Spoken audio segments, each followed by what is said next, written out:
Bien-aimé dans le Seigneur, que la paix du Seigneur soit avec toi et que le Seigneur te bénisse dans le nom de Jésus-Christ. Je suis le frère Steve qui revient dans une nouvelle thématique.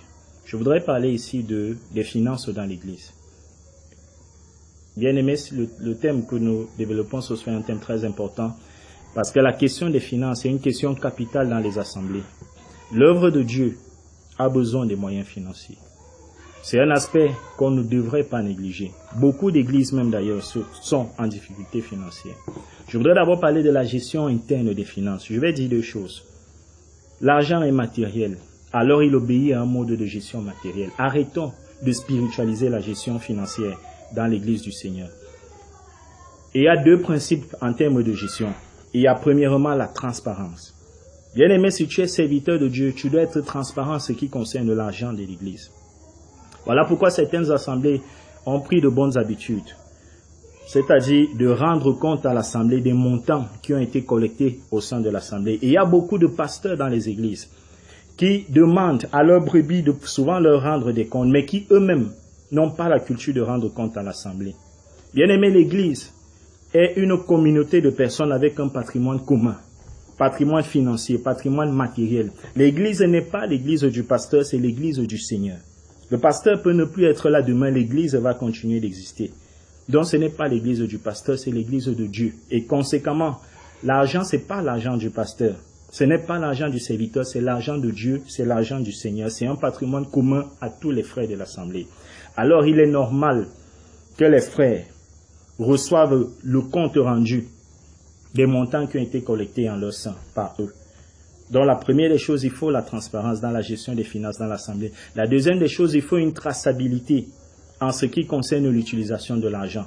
Il faut qu'on rende compte à l'assemblée non seulement des montants, mais de ce qu'on a fait. Et il y a beaucoup de serviteurs qui ont un problème avec cela. Bien-aimé, la parole de Dieu ordonne que celui qui prêche l'évangile vive de l'évangile. Ça veut donc dire que dans ce qui est collecté, on enlève la part du pasteur. Ce qui reste, ce n'est plus pour le pasteur. Ce qui reste, c'est l'argent de Dieu et l'argent de Dieu collecté par les frères. Donc le pasteur lui-même ne peut pas gérer l'argent qui reste comme si c'était le sien. Si tu es serviteur de Dieu et que tu le fais, tu es un voleur. Lorsqu'on a déjà enlevé ta part, tu n'as plus aucune part dans ce qui reste. C'est le patrimoine de l'assemblée qui peut servir pour des choses qui concernent l'assemblée. Toi-même, tu dois rendre compte de l'utilisation de cet argent qui est resté. Donc il est bon, bien-aimé, de rendre compte aux frères de ce qui a été fait. Il est bon à chaque étape de leur dire ce qu'on est en train de faire. À quelle étape est-ce qu'on se trouve et qu'est-ce qui reste à faire. Lorsque les frères, je parle ici des brebis, se sentent impliqués ainsi, ça motive les uns les autres à donner. Abandonnons ces raisons futiles de dire que lorsqu'on donne à Dieu, on n'a pas besoin de savoir. C'est faux. Lorsqu'on donne à Dieu, ceux qui sont placés dans le corps pour gérer les finances doivent rendre compte de la gestion de l'argent de Dieu. Parce qu'il faut la probité dans la gestion financière des fonds de l'Église. Donc, il est bon d'impliquer les frères en leur rendant compte. Au fur et à mesure qu'on rend des comptes, une brebis peut se sentir interpellée dans son cœur et donner même au-delà de ce qu'elle a souvent l'habitude de donner. Parce qu'à travers les comptes rendus, elle voit l'objectif et elle voit ce qui reste à faire. Prenons l'habitude de rendre compte. Ça, c'est les deux principes dans la gestion financière de l'Église. Il faut pouvoir rendre des comptes. L'Église aujourd'hui a beaucoup de problèmes d'argent. Je n'ai pas la prétention d'avoir la panacée à ce problème, mais je voudrais présenter quelques observations que j'ai pu faire. Pourquoi il y a si peu d'argent dans l'Église? La première observation que je fais, c'est que premièrement, c'est parce que c'est la qualité des personnes qui viennent à l'Église. Le constat est que la plupart des gens ne viennent à Dieu que lorsqu'ils sont dans les difficultés. Lorsqu'ils ont l'argent, lorsqu'ils sont en santé, lorsque tout marche, prêchez-leur l'évangile, ils ne veulent rien entendre de Dieu. Mais lorsqu'ils ont perdu leur emploi, lorsqu'ils sont atteints par la maladie à cause des conséquences de leur péché, lorsque leur foyer est brisé, que leur vie est totalement détruite, c'est à ce moment qu'ils se souviennent de Dieu et qu'ils viennent chercher les hommes de Dieu dans les églises. Voilà pourquoi l'église est remplie des désœuvrés, l'église est remplie des délaissés de la société. Voilà pourquoi on dit de l'église que c'est l'église des pauvres. Je voudrais dire que c'est une responsabilité régalienne de l'église de prendre soin des désœuvrés et de toutes ces personnes qui sont en manque de moyens dans l'église. Mais je t'exhorte, toi qui m'écoutes, qui n'a pas encore donné ta vie au Seigneur et pour qui tout marche encore. N'attends pas lorsque tu seras dans les difficultés d'aller à Dieu. C'est maintenant qu'il faut commencer à servir Dieu. C'est maintenant qu'il faut le chercher, bien-aimé. Et il y a beaucoup de gens qui attendent quand c'est déjà mauvais pour aller à l'église. Et l'église ainsi se remplit de personnes qui n'ont pas de moyens. Elle se remplit des personnes qui, au lieu de venir dans le but de donner, dans le but de soutenir l'église, elles viennent plutôt dans une situation où elles ont besoin qu'on leur donne, l'église elle-même ayant peu de moyens. Ça, c'est la première raison, la qualité des personnes qui viennent à l'église. La deuxième raison, c'est que les ministres de Dieu font l'erreur de plus se préoccuper des besoins spirituels que des besoins matériels. Et à cela encore, j'ai vu deux raisons que j'ai observé deux choses que je présente. La première des choses, il y a certains serviteurs de Dieu qui sont dans l'ignorance du fait que l'évangile est non seulement la solution au problème matériel de l'homme, au problème spirituel de l'homme, mais c'est aussi la solution au problème matériel des hommes. Trop de serviteurs se soucient beaucoup plus des problèmes spirituels. Je voudrais dire que c'est une bonne chose, mais l'évangile, c'est le plein salut de Dieu. Nous devons prêcher le plein évangile. L'œuvre de l'expiation s'occupe non seulement des besoins spirituels et des problèmes spirituels de l'homme, mais aussi des besoins pratiques et matériels, des problèmes pratiques et matériels de l'homme. L'expiation touche non seulement la délivrance et le pardon des péchés, mais elle touche également le corps en termes de guérison. Elle touche les finances, elle touche, je ne sais pas, prenons tous les domaines de la vie, toutes ces choses sont incluses dans l'expiation. Je voudrais prier en réalité, à mon avis, je pense que l'heure devrait venir où on devrait considérer qu'un frère qui vit dans la fornication, qui vit dans le mensonge, qui vit dans le vol, qui vit dans ceci ou dans cela, vit dans le péché, tout autant qu'un frère qui vit dans la pauvreté, qui vit dans la maladie. Parce que tous ces domaines, autant le péché inclus dans l'œuvre expiatoire de Christ et doit être combattu avec la dernière énergie, autant l'Église, il est temps que le peuple de Dieu se lève pour combattre la pauvreté, pour combattre la maladie. Nous devons haïr le péché tout autant que nous haïssons la maladie et la pauvreté et toutes ces choses, le manque d'éducation. Parce que ce sont des entraves à l'efficacité du corps de Christ. Ce sont des entraves, ce sont des éléments comme ça qui empêchent l'Église de Dieu d'accomplir pleinement le but que Dieu attend qu'elle fasse. Le péché limite grandement l'atteinte de nos objectifs. Mais la pauvreté, le manque d'éducation, la maladie, toutes ces choses contribuent au même titre, du moins sur le plan matériel, que le péché à limiter également l'Église dans son efficacité. Et il y a des serviteurs de Dieu qui sont ignorants de ces réalités et qui, à cause de cette ignorance, mettent de côté les aspects matériels pour privilégier les réalités spirituelles. Le résultat de cela, c'est que l'Assemblée est pauvre vraiment que de moyens.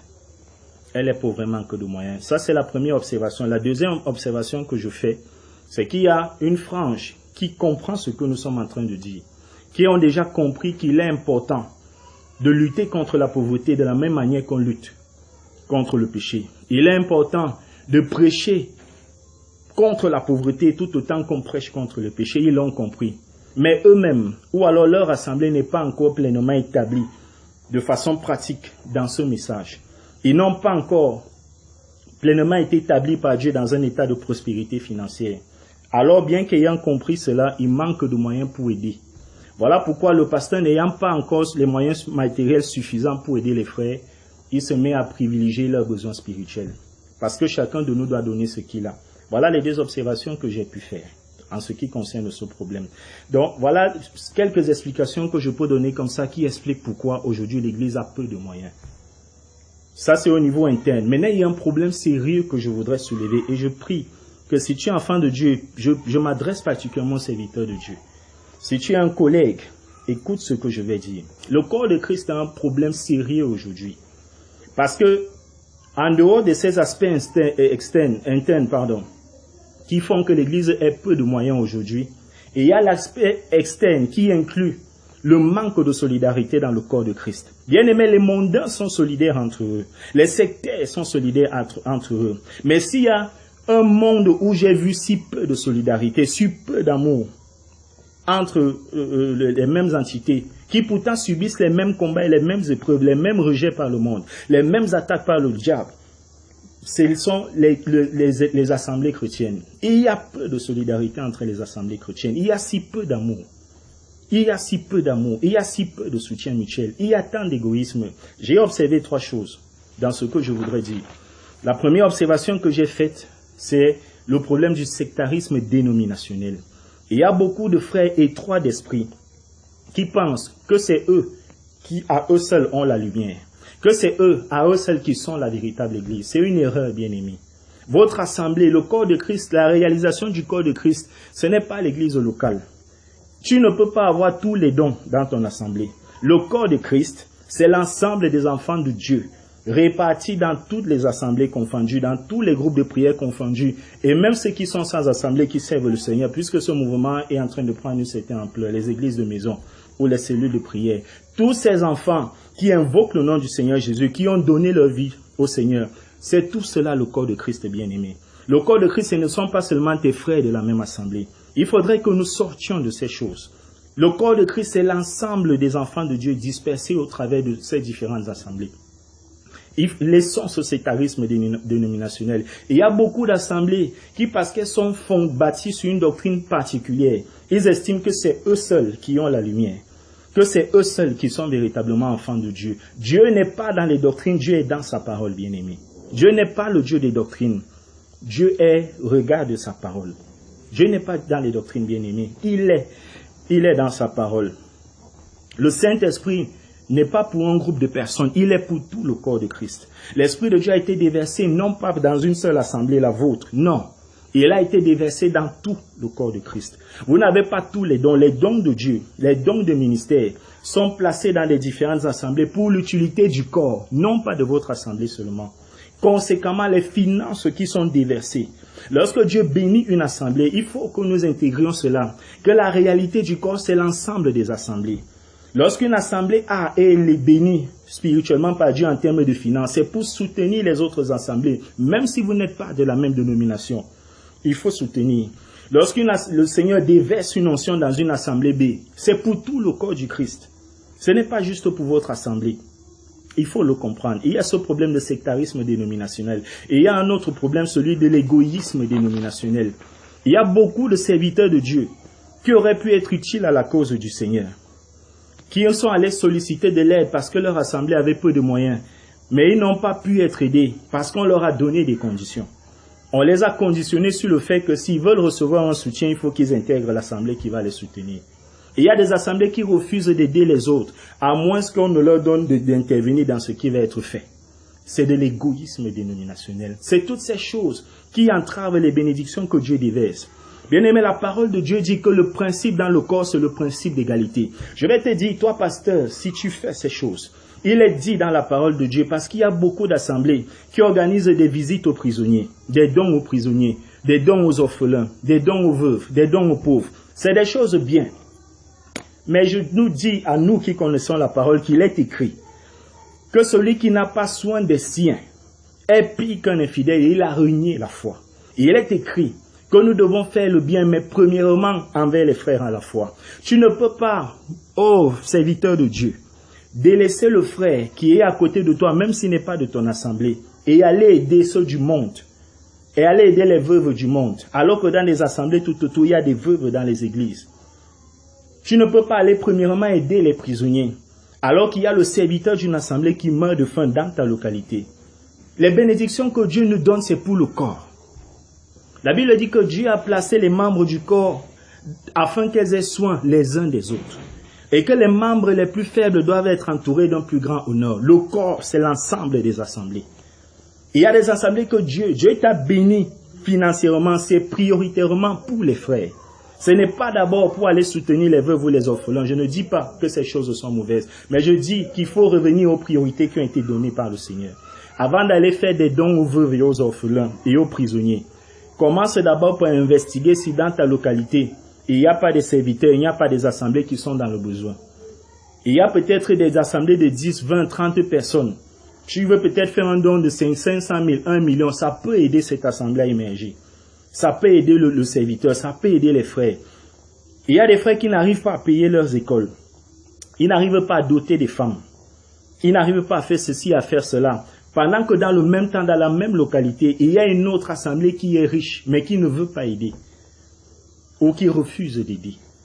Bien aimé, tant que nous serons égoïstes ainsi, tant que nous ne comprenons pas comment le Seigneur opère, tant que nous ne voulons pas comprendre que la bénédiction de Dieu, que Dieu nous donne dans notre assemblée, c'est pour tout le corps, d'abord avant d'être pour les non-croyants, les églises seront toujours pauvres. Il y a un principe d'égalité dans le corps. La Bible dit que le superflu des uns doit pouvoir aux besoins des autres. 2 Corinthiens chapitre 8, versets 13 à 15. Votre superflu doit pouvoir au manque des autres. Si l'assemblée elle possède les biens, c'est pour que cela puisse souvenir aux besoins de l'assemblée B. Il en est ainsi. Cela peut commencer au niveau interne. Le Seigneur peut élever un frère, 2 frères d'une même assemblée. Il commence à tirer les autres. Tout le monde devient riche dans l'assemblée.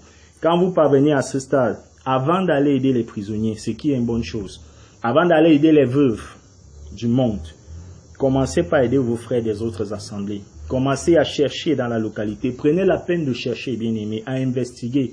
Pour voir si dans la localité, il n'y a pas de frères. Est-ce qu'il n'y a pas un frère qui vit dans le péché, qui veut douter? Un jeune converti qui vient de croire, qui veut quitter le péché, il veut douter.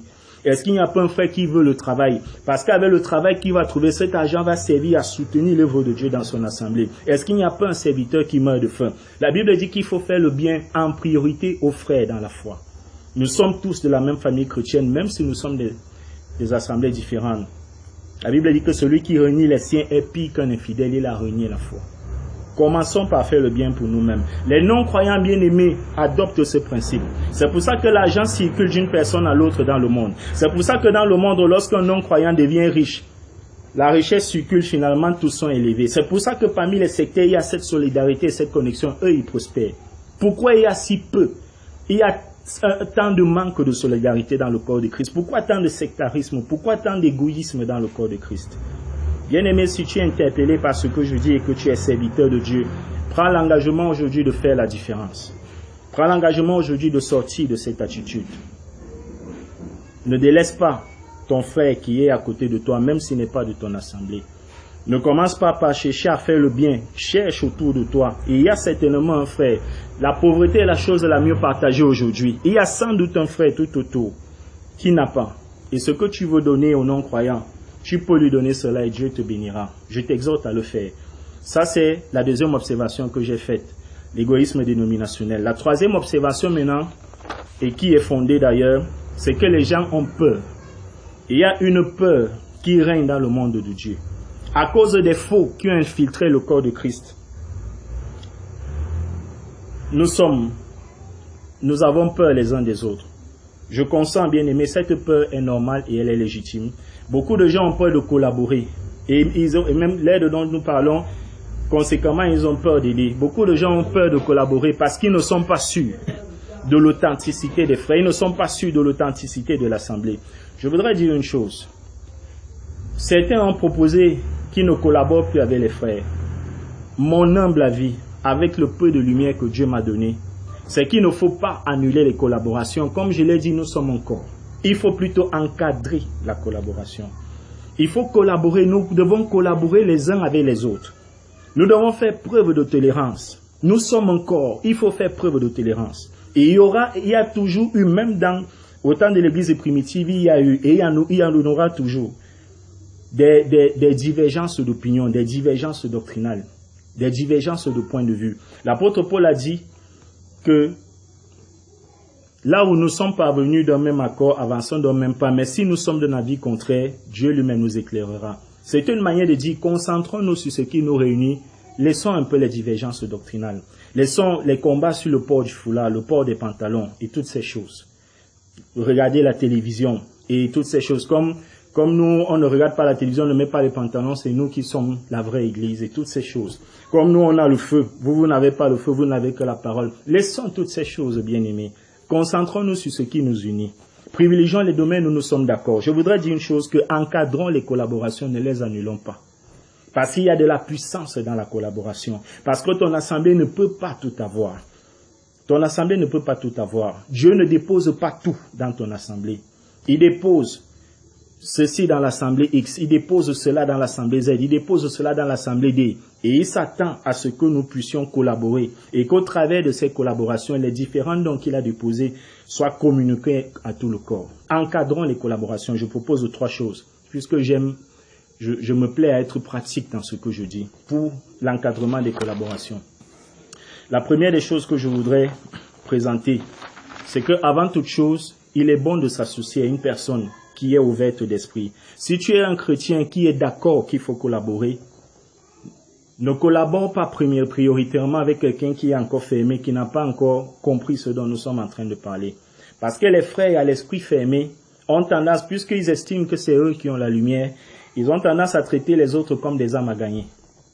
Si tu collabores ou t'associes à un frère qui sait que lui, c'est lui qui a la lumière, il aura tendance à chercher à te gagner à ses convictions et ça va créer des frottements. Ce que je propose, c'est que pour collaborer, recherche une personne qui est dans la même attitude de cœur, dans la même pensée que toi en ce qui concerne la collaboration. Ça, c'est la première des règles. Cherche un frère ouvert. Cherche un frère qui comprend qu'il faut encadrer les collaborations et non pas les annuler. Maintenant, s'il y a des frères qui ne comprennent pas, nous ne sommes pas fermés. Nous prions simplement que le Seigneur les éclaire. Donc ça, c'est la première des choses. La deuxième des choses, bâtir des relations. Bien aimé, la vie, c'est les relations. La vie, c'est les relations au peuple de Dieu. Bâtis des relations avec le frère. Apprends à connaître le frère. Apprends à faire sa connaissance. Fréquente le frère. Cherche à connaître sa situation et fais-toi connaître du frère. Partant de là, tu sauras mieux où situer votre relation. Troisième étape. Généralement, la plupart des collaborations s'arrêtent là en termes d'amitié, en termes de relations, de fréquentation, ce qui est une bonne chose. Mais il y en a qui veulent souvent aller plus loin et c'est là, généralement, que les problèmes commencent. Il y en a qui veulent souvent inviter les frères de venir prêcher dans leur assemblée et c'est où il y a souvent des dégâts. Donc, je propose pour ceci, qu'avant d'amener le frère à enseigner dans ton assemblée, dans une réunion majeure, commence par le tester dans un cadre restreint. Comme ça, s'il fait des dégâts à ce niveau, tu as le temps de rattraper rapidement les dégâts qu'il a causés. Ça te permettra maintenant de l'annuler en ce qui concerne une réunion à plus grande échelle. Commence à le tester fréquemment dans les réunions restreintes, dans les petites réunions et observer comment est-ce qu'il se comporte. Si le frère ne crée pas de contre-courant dans la manière dont l'esprit tu utilises dans ton assemblée, alors ça te donnera la possibilité de l'introduire dans une plus grande réunion. Si on obéit à ces trois étapes, ça va permettre de minimiser les dégâts. Parce que dans tous les cas, nous sommes un corps et nous devons collaborer les uns avec les autres. Donc dans le thème qui nous concerne, je suis en train de finir. Je voudrais présenter des solutions en ce qui concerne le problème de financement des finances dans l'Église. La première des choses que je propose, bien aimé, c'est que ne spiritualisons pas les réalités matérielles. Ne spiritualisons pas les réalités matérielles. Le grand péché des églises, des assemblées, ça a été de croire que tout pouvait se régler par la prière. Et il y a des situations que c'est une relation qui va débloquer la situation. Bien aimé, il y a des situations où il ne faut pas le parler en langue. Il y a des situations où les versets bibliques ne peuvent rien faire. Il y a des situations où c'est l'argent qui doit intervenir. C'est une relation haut placée qui doit intervenir. Donc ne spiritualisons pas ces choses. La prière, c'est pour décanter les choses au niveau spirituel. Mais maintenant, il faut des actions concrètes pour traduire sur le plan matériel les résultats qu'on a obtenus dans la prière. Arrêtons de nous confier seulement à la prière sans rien faire de plus. Nous devons prier, mais nous devons associer à la prière des actions intelligentes.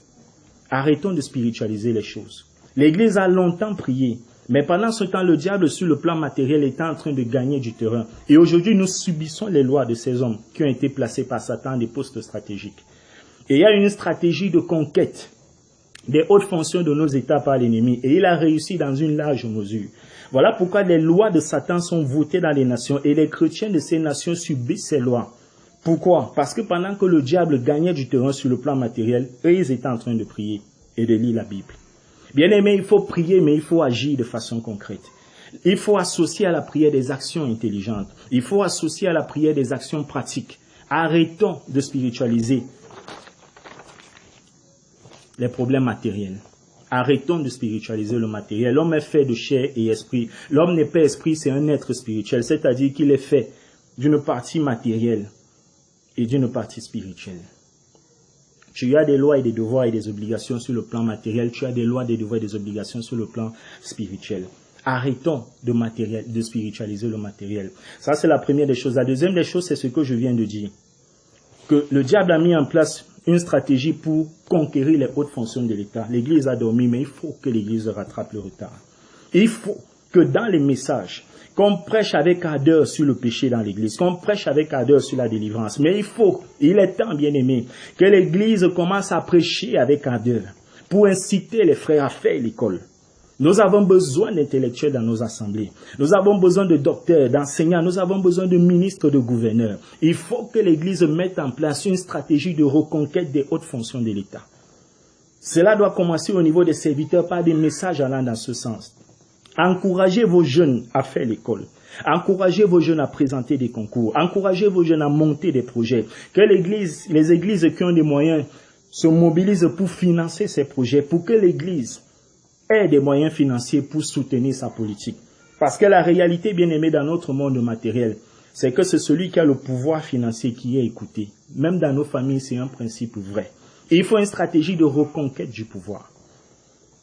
Et la première que je propose, c'est la qualité des messages. L'impulsion doit être donnée à travers les messages dans les assemblées. Donner des messages qui incitent les gens à quitter la pauvreté. Montrez-leur que autant que la volonté de Dieu n'est pas qu'ils vivent dans le péché, autant ce n'est pas la volonté de Dieu qu'ils soient illettrés. Qu'il parle les gens dit que ce n'est pas normal pour un enfant de Dieu. Autant ce n'est pas la volonté qu'ils vivent dans la pauvreté. Ce n'est pas la volonté de Dieu. Autant ce n'est pas la volonté de Dieu qu'ils vivent dans la maladie. Et toutes ces choses. Ce n'est pas la volonté. Nous devons être des citoyens utiles pour notre nation, des citoyens utiles pour notre société, parce que nous sommes le sel de la terre. Et en réalité, parce que nous servons un Dieu grand et tout-puissant, nous devons faire plus que ces personnes. Et parce que nous sommes à un point stratégique dans l'histoire de ce monde, nous devons faire plus, à la fois sur le plan matériel que sur le plan spirituel. Voilà ce que je voudrais dire. La première des choses, la qualité des messages. Les messages doivent inciter les frères à être établis sur le plan matériel et sur le plan financier. La deuxième des choses, l'évangélisation doit cibler les grands. La parole de Dieu nous commande de faire des grands, je parle de ceux qui sont élevés en autorité, notre cible de prière. Mais je voudrais dire qu'en dehors de les cibler dans la prière, en accord avec l'Écriture, nous devons les cibler dans l'évangélisation. Je connais un seul pasteur qui avait tout un programme d'évangélisation spécifique aux personnes qui sont élevées en autorité. C'était sa cible d'évangélisation. Il avait un programme d'évangélisation de masse.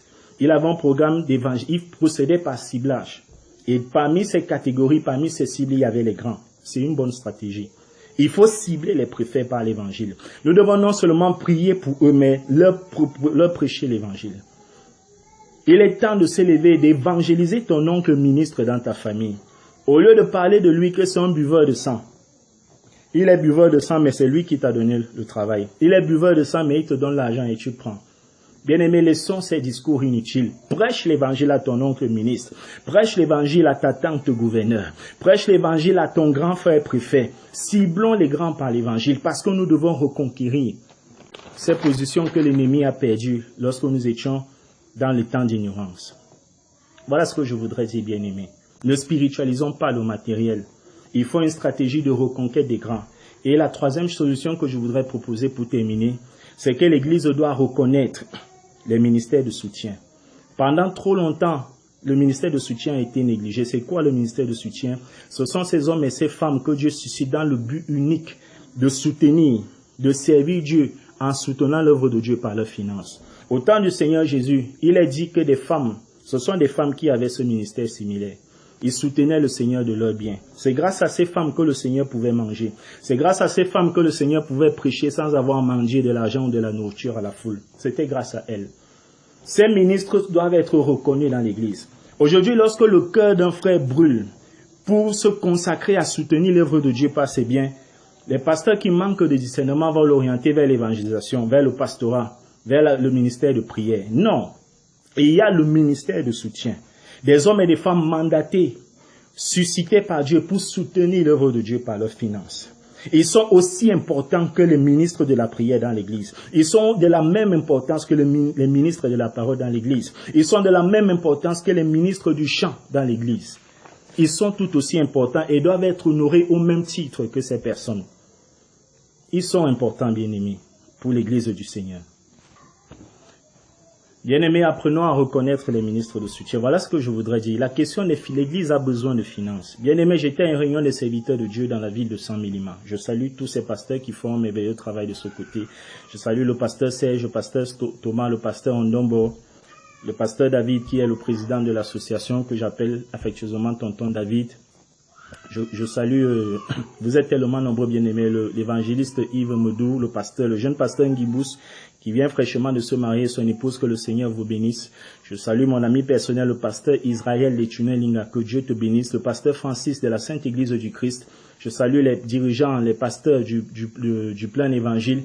Vous êtes nombreux, bien-aimés, le conseiller de l'association et tous les autres qui étaient là. Que Dieu vous bénisse dans le nom de Jésus. C'est une cour de rencontres de pasteurs à laquelle nous avons eu lieu dans la vie de Samuel, que j'ai pu me rendre compte de ce besoin qui a inspiré ce message. L'Église de Dieu a besoin de finances, bien-aimés. Et il est temps que l'Église se lève. Il est temps que nous soyons restaurés. Je parle d'une restauration matérielle. Je ne parle pas de la restauration par la foi ou par la prière.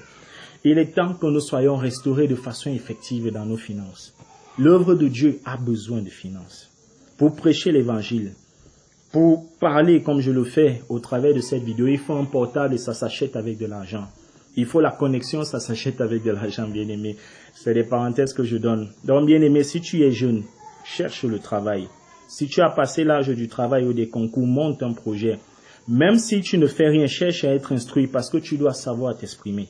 Nous devons honorer notre Dieu. Refuse la pauvreté. Fuis la pauvreté autant que tu fuis le péché. Je ne suis pas en train de prêcher la prospérité. Je parle de chercher de l'argent pour pouvoir la mettre au service du Seigneur. Si tu es serviteur de Dieu, que Dieu a élevé ton assemblée financièrement, ce n'est pas seulement pour ton assemblée, c'est pour tout le corps. Si tu es serviteur de Dieu, que Dieu t'a élevé dans l'onction, ce n'est pas seulement pour toi seul. Arrêtons cet orgueil. Si tu as l'onction, c'est pour tout le corps de Christ. C'est pour tout le corps de Christ. Si ton œuvre réussit, ce n'est pas pour toi seul, c'est pour tout le corps de Christ. Bien-aimés, soyons ouverts d'esprit, que le Seigneur vous bénisse. Je suis votre frère, le frère Steve. Je rends grâce à Dieu qui nous a permis de partager ces choses. Que celui qui a des oreilles pour comprendre, comprenne ce que l'Esprit nous a dit. Je vous salue tous dans la paix du Seigneur. Shalom à tout le monde, au nom de Jésus-Christ. Amen.